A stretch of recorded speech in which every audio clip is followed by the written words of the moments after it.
G'day you mob, Pete here, and this is another episode of Aussie English, the number one place for anyone and everyone wanting to learn Australian English. So today I have a Goss episode for you where I sit down with my old man, my father, Ian Smissen, and we talk about the week's news, whether locally down under here in Australia or non-locally overseas in other parts of the world. Okay, and we sometimes also talk about whatever comes to mind, right? If we can think of something interesting to share with you guys related to us or Australia, we also talk about that in the Goss. So these episodes are specifically designed to try and give you content about many different topics where we're obviously speaking in English and there are multiple people having a natural and spontaneous conversation in English. So it is particularly good to improve your listening skills. In order to complement that though, I really recommend that you join the podcast membership or the academy membership at aussieenglish.com.au, where you will get access to the full transcripts of these episodes, the PDFs, the downloads, and you can also use the online PDF reader to read and listen at the same time. Okay, so if you really, really want to improve your listening skills fast, get the transcript, listen and read at the same time, keep practicing, and that is the quickest way to level up your English. Anyway, I've been rabbiting on a bit, I've been talking a bit. Let's just get into this episode, guys. Smack the bird, and let's get into it.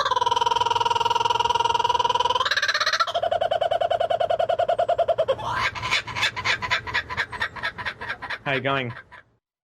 Good. How are you? Good. Long time no see. You're opening another one. Kombucha, don't panic. Oh, kombucha. Actually, no, I'm still on the apple cider vinegar. Yeah, I'm still on my glass of water. Yeah.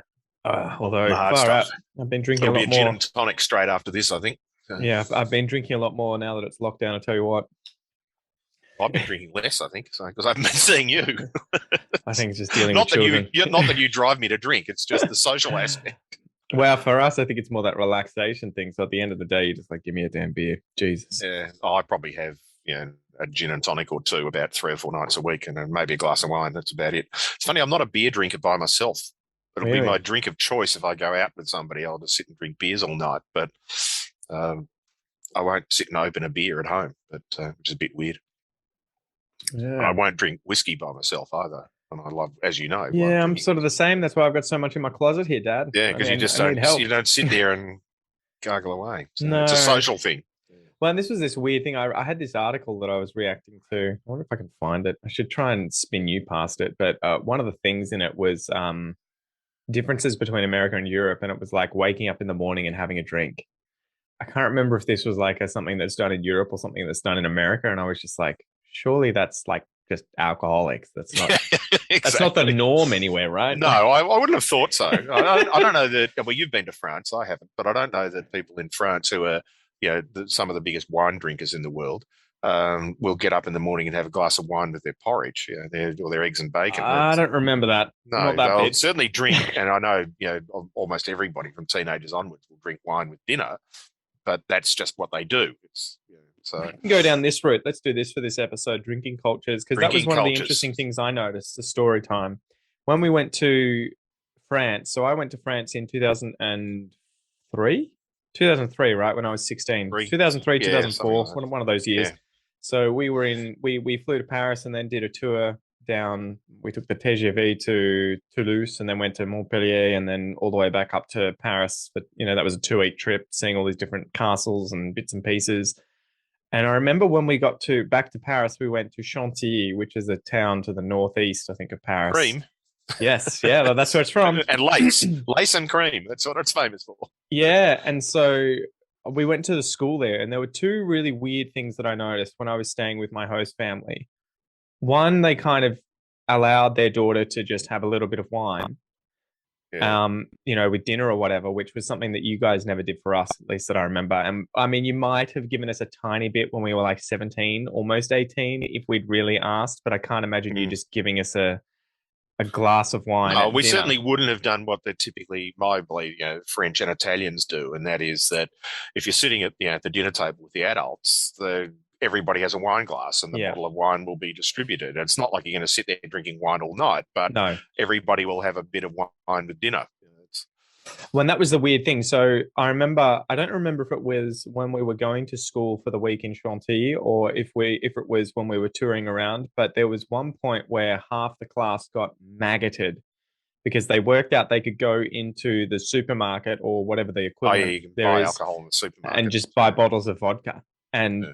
being 16, in Australia, we could never do that. You'd have to wait until you're 18 to be able to buy alcohol and you have to show your license or some identification. And so Yeah. over in France, they just had to have their passports, I think. I don't even know if they had to show I ID. think you just have to look 18. Yeah, so and that's I don't even know. I wonder what it is. Like I should probably look this up. Drinking age law, France. Let's see what 16 and above. Okay. 16. Yeah. So there you go. Oh Yeah. no, what is So it here? Wine and beer from the age of 16, hard liquor from 18. Okay. there you go. That's interesting that they differentiate between Yeah. those two. But I bet it was the girls who were buying it because Yeah. your average 16-year-old girl looks 20. You can't distinguish it.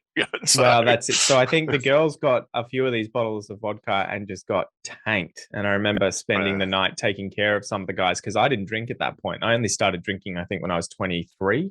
something like that. Would have been after I had my wisdom teeth out because I got messed up on whatever the drug was that they gave me there. And they you were thought, like, hey, I'll try this again. well, the doctor was like, it's like just being tipsy and drunk. And then I was like, okay, sold. Yeah, I need to go and speak to that dentist, I think. Yeah, that's it. So I remember, yeah, they got shit faced, and the French kids kind of were just like, "What are you doing?" So it was really interesting seeing that juxtaposition between cultures where because the French kids had it available to them, at dinner, and it was just never seen as a big deal. They didn't, at least the ones that I was around, they didn't have that drinking culture of, oh my God, I'm 16, let's get some vodka and get messed up. Whereas the Aussie kids went over there and just, I remember the next day we were trying to walk through the streets of whatever small French village it was and sightsee, and all these, the girls were vomiting in the street whilst they were walking around. Charming. Yeah, now one of the teachers was like, "Oh, it seems to be a stomach bug going around." And I was just like, yeah. Vodka-induced stomach bug. We drank a lot of vodka trying to kill it, but it didn't work. I wonder, looking back, I'm like, I wonder if she knew and she was being sarcastic. Oh, God. That reminds me of when I was a similar age. I think I would have been 16. Just because I remember it was May in 1974. On a school trip, we didn't get the luxury of going to France. We were originally we were going to go to the Northern Territory, drive up through South Australia in a bus and go to the Northern Territory. But there were floods there while we were there, and we got stranded. So I've actually stayed at Woomera, the rocket range, for 4 days, 4 nights. So it was 5 days spent there while the roads dried out, and the organisers of the trip decided that whichever road opened first, we would go on. This is back when that Sturt Highway was dirt; it wasn't paved. So, yeah, whichever way the road opened, which basically was whichever road dried out first, the road south or the road north, we were going to take. And the road south dried out first, so we ended up going to Western Australia instead of the Northern Territory. And one of the places we stayed at was a beautiful little town called Esperance, and it still is a beautiful little town, I'm led to believe. I haven't actually been back there since, but plenty of other people have. And we were staying in a camping ground. We were, camping in tents, and it was about, I suppose, 3 kilometre walk into town. And I think they put us there because they figured it'd be safe enough. But a handful of us decided one night that we were going to go and visit the post office. So we're going to go and post letters and postcards back home. Oh, yeah. So we went to the post office, which we did. We actually did. But we stood out the front for 10 seconds. Funnily enough, there's a pub across the road from the post office. So, we thought, why not? We'll go and have a drink. And then we walked along the beach, walked a couple of 2 or 3 kilometres along the beach up into town, and we'll just go and have a drink, and then we'll walk back along the beach to the camping ground. How old were you? This would be fine. 16. Yeah. And there were year 11s, the equivalent of what we would now call year 11 and year 12. The time we called it 5th form and 6th form at school. So there would have been 16, 17-year-olds there. Yeah. So I don't think it would have been anybody who was 18, which is the legal drinking age in Australia. And so we went, sitting in the bar having a drink, and then 3 of the 5 teachers who were with us walked into the bar. And you go like, and they're all young. You guys need to leave. And this is when I was at high school. We were in the early 70s, there was a real lack of high school teachers in Australia, where there just wasn't enough of them to go around. And so there were a lot of European, American, British. In fact, we even had one Egyptian young teachers, first year out teachers who came to Australia, and the Victorian government were paying them a lot more than they would have been paid to teach in their own home country. Plus, they were paying the airfares, and I think they got a year's worth of accommodation and stuff. So it was really a pretty good deal. So we had a lot of young teachers that time, and these people were 22, 23 years old.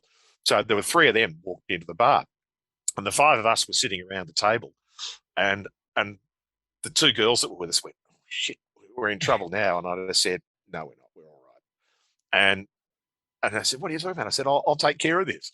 So I walked over to these three because I knew two of them quite well. They'd both taught me for a year or two beforehand. And they looked at me and went, what the hell are you doing here? And I said, I can say the same thing to you. And they went, you buy, we'll shut up. Really? So we bought them a couple of rounds. And then the next night, we're going down to the post office. No, you're not. Mm-hmm. Yes. So that one was one where the teachers actually didn't quite facilitate it because we were already there, but they agreed not to say anything because they knew full well that, while they were supposed to be back in the campground supervising students, they weren't supposed to be at the pub drinking. So Jesus. quite funny. So, what do you think of Australian drinking culture compared to, say, America or Europe? I guess that's what we were sort of getting started Yeah, we with. did. Well, there is a big difference I feel, at least between France and Australia. I can't really expand I haven't travelled in continental Europe, so I can only go by reputation. You've only been to Great Britain. I've been to Britain, which is probably not a four great or five example. times now, which is not greatly different from Australia. There are some differences in British pub culture rather than drinking culture, I suspect. Mm-hmm. In that, British pubs are like a sort of little community centre almost that people just tend to congregate there. And yes, they drink, but there's always food, and there always has been, and so it's a sort of a place to go to socialise, which is the same typically with pubs here, but particularly little country towns in Australia, pubs are like that it becomes the congregational place for people to go to. The watering hole. Sporting clubs are the same. Yeah, the watering hole. And sporting clubs are the same in country towns. The football club, the cricket club, the bowls club, the golf club, the netball club. Funnily enough, a few years ago, most netball almost exclusively is played by girls and women in Australia. Mm-hmm. And football and cricket clubs used to be almost exclusively men. Now, a lot more women are now playing football and cricket, thankfully. But netball and football clubs combined. Obviously, they realised that if they wanted socially, particularly in country towns and suburbs, if you're the social centre, why not have men and women together?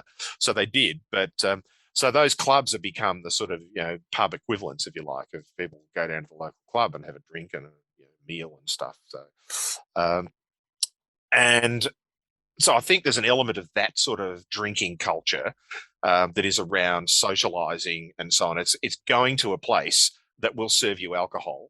It's not going to a place to drink alcohol, if that makes sense. When I was a teenager in early 20s, I used to go to the local hotel quite a lot, even before I was 18. But it wasn't, you didn't go down there to get drunk. You went there to socialise with your friends. It was the place to go to socialise. And yes, there was food available. And by the time I was going to it, we'd gone past 10 o'clock closing. There were, midnight closing on bars that had bands. So you could go and listen to live music and so on. So it was a place to be. Do you think that mobile phones kind of ruined that sort of, what would you say, the sporadicity? I don't know, the sporadicness. Spontaneity of just catching up, where you would be like, well, we'll just all show up at this place on a regular basis. You knew you were going to see people on a Friday night or a Saturday night at the pub. Because I don't think that happens the same way anymore, right? It probably doesn't. I don't know. Because you'd organise it. You'd just be like, I'm here, I'll text you, boom. It's like, okay, I'll be there too. Typically we would,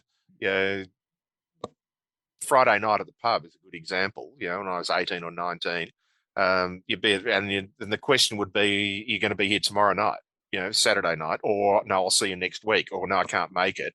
But then there'd be other times where I I probably didn't go too often by myself, but it'd just be, one mate, you'd drop round to their place at, 7 o'clock on a Friday night and say, hey, do you want to go to the pub? You'd go and you'd know half the people there.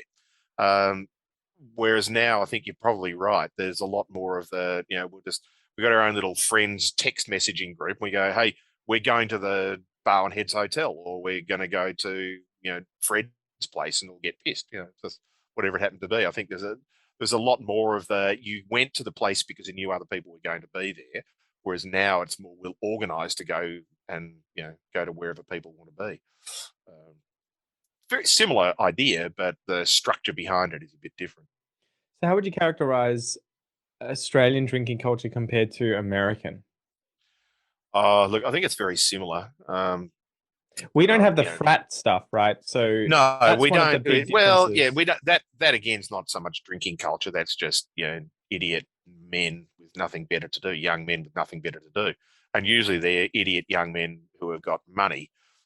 Because if you're going into a fraternity, in a fraternity house in particular, you're paying a lot of money to go and live in this house while you go to university. Yeah. So I think it's a different mentality. We don't have that concept. We don't have fraternities in higher education in Australia. Well, you'd But have the closest thing would be like those colleges, right? yeah, At if you go to colleges, universities. residential halls, which Although they we have have. people like, manning them and supervising you generally to make sure that that sort of Yeah, crazy well, stuff. I lived at home when I was an undergraduate student at university, and but I had friends in college, the residential halls at University of Melbourne, and every now and then there'd be one of my friends would say, hey, come over and have dinner at the college, and you'd go, I'm not dressed for it, because often you'd have to dress for dinner, and Hmm. back in the 70s. But often it was, oh, well, we'll just come around to my room later. And if you knew where you could get in, some of them had external doors. And so you could just go and bang on the door. Others, you needed to let them know when you were coming, and they'd have to come and let you in because you needed a key pass to get into the big halls. That was So my it wasn't experience just, when I was at uni as well with friends at the different colleges. It was pretty much the yeah, same. there was no sort of random things. But yeah, there are certainly a couple of nights that I've spent sleeping on the floor in friends' rooms after being out partying, and I know, and I won't use her name, but Because she'll be one, listening. she might, yeah, I doubt whether she'd be listening, but yeah, one female friend of mine who was at a college there, I slept on her floor a couple of times, and there's a purely platonic relationship. There was never anything. She had boyfriends at the time, but and I know there are a few funny looks that we got walking out of her room together in the morning to go and escape. But that's that sort of thing happened. But yeah, that's a sort of an aside for the drinking thing. So yeah, we don't have this fraternity idea, and certainly those colleges didn't have a drinking culture. There was no, big time parties in people's rooms because there are always people supervising, and you'd be very quickly, told to shut up by 10 o'clock at night. There weren't the raging parties and stuff. Whereas if what we're to believe by what I understand of fraternity houses and things are, and sorority houses as well, the female equivalent in America, there is no supervision there. They're just a bunch of kids living in a house, and effectively unsupervised. Not that your average 18 to 20-year-old should have to be supervised, but yeah, we used to go to pubs a lot, and I don't know what you did when you were at university. You didn't drink until you effectively finished undergraduate university. So Yeah, pretty much. yeah, No, a lot of people did that. I mean, again, though, going to Melbourne University, there were always just so many pubs around, and they would have been the same pubs you went to. yeah. Oh, exactly. Well, funnily enough, there is actually a bar on the Melbourne University campus now. There was always the bar in University House, but that was for staff and faculty only, and you had to be a member. Was that the one So upstairs in Union House? no, there is now a bar in house that wasn't there when I Yeah. was there, and just a student bar. And everybody used to say, well, you'd visitors from other universities say, how come there's no bar on campus? And you go, there's 42 hotels within a kilometre of the university. Yeah. Like, we don't need another bar on campus. Go to the corner of any And street out here and you'll find one. exactly. Yeah. So there were the three usual suspects, the bars that we used to go to, all of which still exist. Hmm. One of which nearly burnt down, but it's been rebuilt. Prince Alfred PAs. I don't know whether you ever used to go to PAs, Yeah. but yeah. Um, but I think that that sort of pub culture, though, again, when we're getting back to what I was saying in the beginning, wasn't about binge drinking. It wasn't, go out and get pissed and, vomiting in the street stuff. It was just about being out and socializing. Yes, every now and then you'd have too much to drink. You wouldn't be driving home or, and I'm sure there are several friends of mine. I don't think it ever, from memory, it never happened to me, but there may be some alcohol-induced memory loss here. But I was never vomiting in the street on the way home and stuff. Um, but and there were, certainly at parties, if you went to people's house for parties, there was binge drinking going on there. So that sort of party drinking and pub drinking was just a very different culture, a different idea. We had that growing up, but I think, especially at high school, I think I noticed once we were about 15 or 16 that there were a lot of, you would have sleepover parties where obviously you couldn't drive, so you get dropped off somewhere, Yeah. and people would bring out the goon or they'd have some cheap beer. And, a lot of the guys, there'd always be a few guys that would just take it too far and end up just wasted. Yeah. And I never just got into that because at the time I thought I'm a loose unit as it is. I don't know what I'd be like if I was drunk. So I was always just petrified. If I get drunk, I'm going to, just be even worse than I am normally in terms of just, hyperactivity, sense of humor, wildness. Yeah. Turns out that alcohol actually slows me down and I just want to sleep. You just go to sleep. But I remember there were a few times, I think we all have those, right? When you first start drinking and you're like, wow, that, I have one, and then you sit on it and you're just like, I feel really good. And then the next time, or later on that night, you're like, I might just have 4 and just see what happens. Like, I'll just do 4. One was pretty good, so 4 can't be that bad. And then you end up, completely off your noodle. And yeah, you're just like, the that trouble was too with far. consuming things via your digestive system, whether it be marijuana or whether it be alcohol, is that by the time you realize you've had enough, you've had too much. You're on the train, then exactly, and there's only one way of getting rid of it, and by the time you're that pissed, you're not likely to be sticking your fingers down your throat. Sorry, apologies to everybody there for the bad image, but so it's. Although I don't think how much is that going to help, right? Like you've still going to have most of it's already been absorbed into your bloodstream anyway. So but I had that memory. I remember. I think it would have been James's birthday party was the first time. It would have been his 23rd or 24th, probably 24th if I was 23. And then I remember New Year's is when I got plastered, and I remember buying. I think they were double black, Smirnoff's double blacks. Oh. I know. Well, and they just taste like sugar drinks, right? So well, it's basically And I think I drank 4 of them in Vodka half and an hour. sugar. 4 of them in half an hour, cans of them, and I was just like, I think I did that at like 7, and I was fucked up until about 11 at night, and then I came good after I vomited everywhere.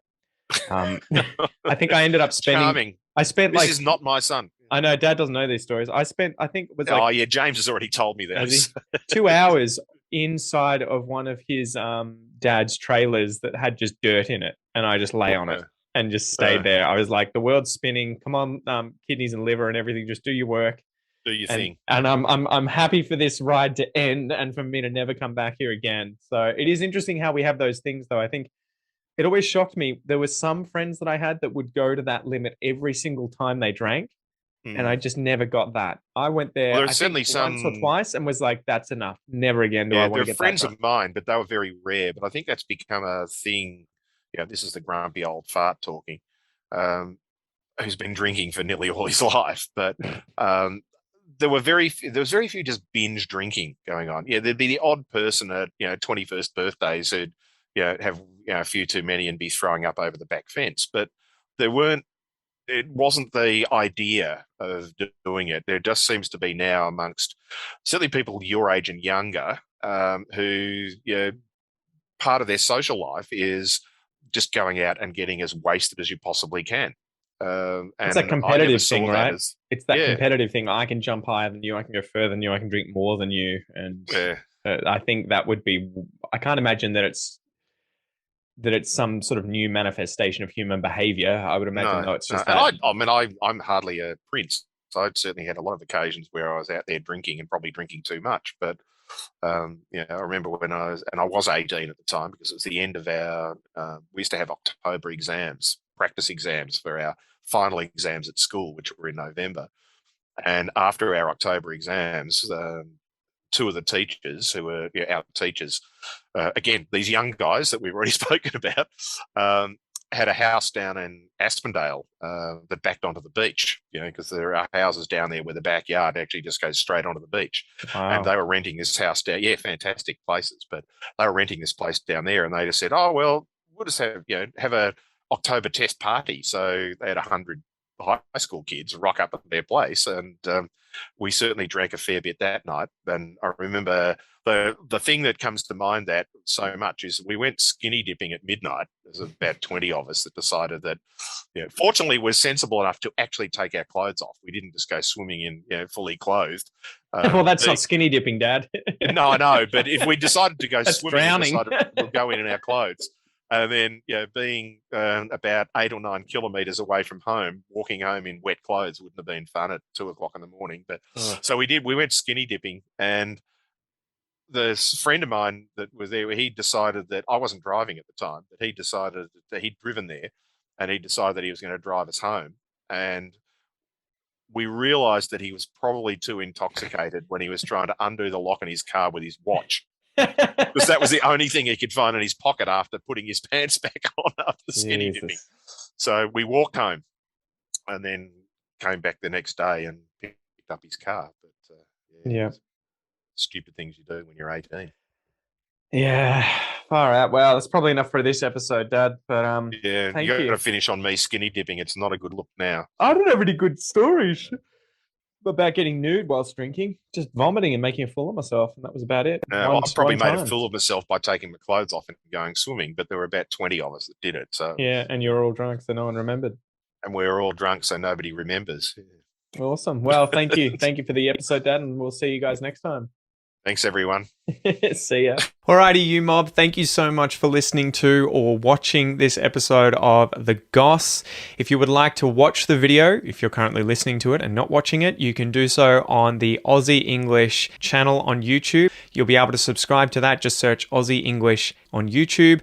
And if you're watching this and not listening to it, you can check this episode out also on the Aussie English podcast, which you can find via my free Aussie English podcast application on both Android and iPhone. You can download that for free, or you can find it via any other good podcast app that you've got on your phone. Spotify, podcasts from iTunes, Stitcher, whatever it is.